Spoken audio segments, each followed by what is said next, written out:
Assalamualaikum warahmatullahi wabarakatuh, Ibu Maya. Waalaikumsalam warahmatullahi wabarakatuh, Bu Ida. Gimana nih kabarnya hari ini? Alhamdulillah, Bu Ida. Kabar saya baik-baik. Dan juga kita lama tidak bertemu ya, Ibu. Ya, Alhamdulillah bisa bertemu dalam keadaan sehat. Amin. Bisa saya bantu, Ibu Maya? Iya, Ibu. Ini saya itu mau sharing tentang persiapan praktek pengajar di kelas, Ibu. Di dalam kelas nanti yang mau ditingkatkan apa ini dalam proses belajarannya? Nah, saya itu akan meningkatkan proses pembelajaran yang efektif dengan strategi berdiferensiasi proses dan kompetensi sosial emosional murid. Nah, yaitu kesadaran sosial dan juga kemampuan berkorelasi, Ibu, atau berrelasi.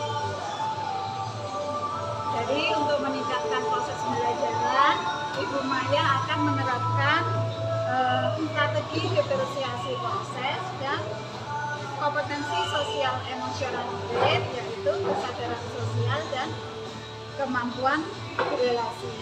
Oke, itu tadi berarti masuk dalam kompetensi memandu proses belajar mengajar yang efektif. Kemudian yang disiapkan oleh Bu Maya untuk pembelajaran nanti apa saja? Siap, Ibu. Nah, nanti saya itu akan mempersiapkan di awal materi itu atau di awal pembelajaran. Yang pertama itu saya akan mengidentifikasi kebutuhan belajar siswa atau murid. Nah, kemudian dari mengidentifikasi tersebut, yang pertama adalah adanya kesiapan belajar murid. Yang kedua, adanya minat dari murid. Kemudian profil pelajar murid. Dan yang terakhir adalah terutama gaya belajar murid, Ibu.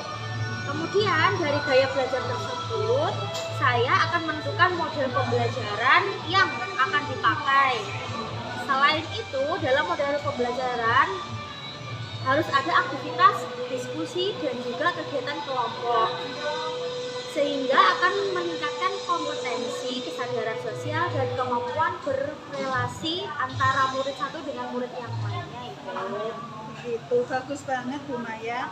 Jadi di sini ada model pembelajaran yang mengakomodasi atau memfasilitasi murid untuk berdiskusi. Nah, dari aktivitas diskusi tadi atau proses pembelajaran yang akan dilakukan, ciri-ciri atau indikator keberhasilannya itu seperti apa? Pembelajaran itu akan berhasil apabila murid bisa belajar dengan rasa gembira di kelas. Kemudian aktivitas dalam proses pembelajaran dan juga tujuan pembelajaran itu tercapai. Maka dari itu ditunjukkan adanya suatu keberhasilan di kelas itu. Jadi menurut Ibu Maya, kalau siswa itu bisa merasakan kegembiraan, aktif, dan tujuan pembelajaran tercapai, itu dinamakan proses pembelajarannya berhasil. Iya, Ibu. Oke. Sebelum ke kelas itu biasanya seorang guru membuat perencanaan pembelajaran. Ya. Nanti model pembelajaran yang dipakai itu apa? Iya, Ibu. Sebelum memberikan materi, saya itu membuat perencanaan pembelajaran. Yang pertama adalah berdiskusi dengan teman sejawat. Berarti saya berdiskusi dengan teman-teman yang ada di kantor, kemudian melakukan refleksi setelah pembelajaran itu. Maka dari itu akan terbentuk suksesnya suatu pembelajaran di kelas. Ya, dari diskusi dengan teman sejawat dan refleksi dari proses pembelajaran yang kemarin, model yang dipakai model pembelajaran apa? Nah, saya nanti masuk di kelas ini akan membuat model pembelajaran yaitu titik J, Ibu. Mungkin banyak orang yang belum tahu titik J itu apa. Nah, cara cepatnya itu titik J, dua anak, kita kan membentuk suatu kelompok, Bu. Nah, dalam satu kelompok itu bisa dari 5 anak ataupun lebih. Nanti yang mereka kerjakan, kemudian ada 2 anak yang pergi ke kelompok lainnya. Nah, yang 3 anak itu tetap tinggal di kelompok tersebut untuk menjelaskan hasil dari diskusinya mereka. Dan 2 anak tadi itu menanyakan apa yang ada di kelompok lain, maksudnya hasil dari kelompok lain itu seperti apa, kemudian didiskusikan ke kelompok yang lain, gitu Ibu. Oh, berarti begitu cara bertukar pikirannya ya. Jadi ada sharing dalam kelompok dan ada juga sharing antar kelompok. Siap, Dari pembelajaran di TDJ yang kemarin, kira-kira ada kekurangan apa di sana? Kalau untuk kekurangan itu mungkin dari teman-teman atau dari anak-anaknya sendiri, Bu. Kan kita memilih kelompoknya itu kan acak ya, Bu ya. Jadi kalau kekurangan itu mungkin mereka itu masih baru mengenal sistem metode TTBJ itu. Jadi mereka itu malu untuk memberikan hasil diskusi dari teman-temannya itu loh, Bu. Jadi mereka itu kurang percaya diri untuk menyampaikan materi yang telah didapatkan, seperti itu Ibu. Jadi rasa percaya diri siswa untuk mengungkapkan idenya atau hasil kerjanya ke orang lain itu yang perlu ditingkatkan. Iya. Nah, itu caranya gimana, Bu Maya? Nah, kalau untuk itu menurut saya ya Bu ya, siswa itu berlatih untuk berbicara atau retorika berbicara atau tidak. Nanti guru itu atau saya memberikan tugas untuk mereka itu presentasi setiap individu, melatih untuk mereka itu bisa berbicara di depan publik gitu, publik. Jadi mereka tidak takut atau tidak malu untuk menyampaikan hasil diskusinya. Itu Ibu. Oh, jadi memberikan memberikan tugas untuk presentasi setiap individu ya. Siap. Nah, ada cara lain nggak kira-kira yang terbayang di Ibu Maya? Ada cara lain mungkin? Cara lain untuk meningkatkan rasa percaya diri.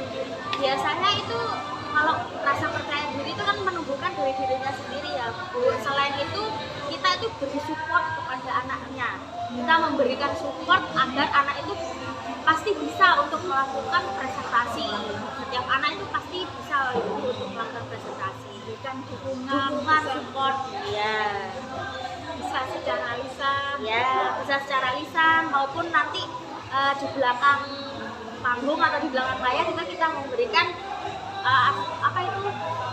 ketemu tatap mata itu loh Bu. Jadi mereka itu tidak takut untuk berbicara. Kita memberikan pengertian seperti itu. Ya. Bagus sekali idenya Bu Maya. Kemudian ini kan perlu persiapan semuanya itu. Nah, kira-kira yang membantu Bu Maya untuk menyiapkan proses pembelajaran ke depan ini agar lebih baik itu siapa? Biasanya kalau persiapan itu saya menyiapkan sendiri dan juga bersama teman sejawat saya yang sama-sama guru geografi. Maka dari itu kita kan juga bisa sharing untuk menyiapkan apakah yang saya harus gunakan, apakah boleh apa tidak gitu Bu. Jadi yang menyiapkan itu juga sama teman-teman saya itu yang dibantu dengan teman sejawat.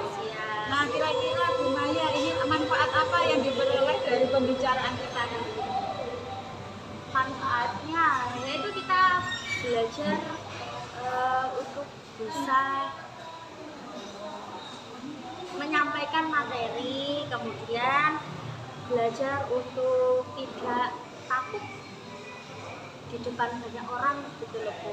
Jadi si anak-anak ini atau murid-murid ini nanti suatu saat kalau presentasi itu tidak takut lagi, ketemu sama orang itu dia berani berbicara gitu. Ya, berarti murid agar lebih percaya diri dan proses pembelajaran bisa berjalan efektif. Siap, proses pembelajaran efektif. Ya, semoga sukses nanti Bu Maya di kelasnya. Terima kasih sudah meluangkan waktunya. Ya Ibu, terima kasih juga sudah menerima sharingnya saya untuk pembelajaran kali ini.